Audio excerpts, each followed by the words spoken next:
The storm came down from the mountains without warning, the kind that turned the sky the color of bruised steel and swallowed the land in sheets of cold rain. Eli Mercer noticed it only when the first thunder cracked so close it rattled the lantern hooks on his porch. He was closing the barn doors, shoulders already aching from a long day of mending fences and braking. A stubborn young horse, when he saw her, collapsed near the split-rail fence like something the storm itself had spit out and forgotten. At first, he thought she was dead. She lay curled in the mud, dress torn, hair plastered to her face, one hand clenched around a small cloth bundle as if letting go would end her. Eli didn't hesitate. He crossed the yard in long strides, rain soaking his hat and vest, boots sinking into the muck. When he knelt beside her, she stirred, a soft sound escaping her lips, half breath, half plea. Her skin was cold, too cold. He lifted her carefully, surprised by how light she was, and carried her toward the house as another thunderclap split the sky. He didn't ask who she was, didn't ask where she came from. Out here, questions could wait. Life couldn't. Inside the cabin, the warmth hit her first. She shuddered violently as he laid her near the hearth, stoked the fire and stripped off his wet coat. The cabin smelled of wood smoke and leather, familiar and steady. He fetched a blanket, wrapped it around her trembling shoulders, and set a kettle on the fire. Only then did he really look at her. She was young, too young for the lines of fear etched into her face. Dirt streaked her cheeks, and beneath the torn fabric of her dress, he saw bruises in shades that told a story he didn't need explained. Her eyes fluttered open, wide and dark, filled with the kind of terror that didn't fade just because the storm was outside instead of in. She tried to sit up, panic flaring, but he gently pressed her back down. "Easy," he said, his voice low and calm, the same tone he used with frightened animals. "You're safe. Storm'll pass soon."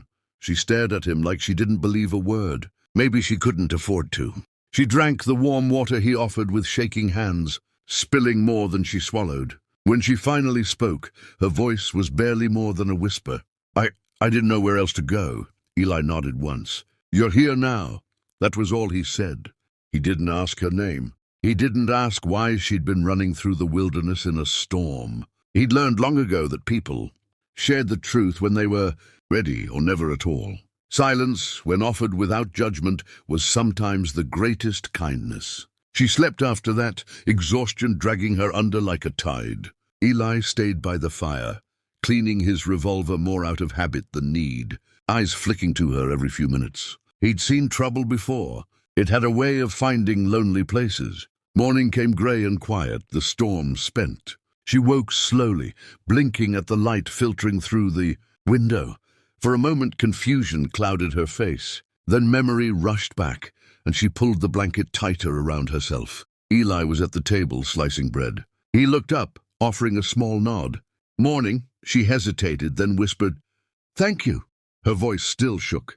But there was strength there too, buried, bruised, but not broken. He set a plate in front of her and stepped back, giving her space. She ate like someone who hadn't in days. When she finished, she sat very still, hands folded in her lap, as if bracing herself for the questions that never came. Finally she spoke. "My name is Clara." He nodded again.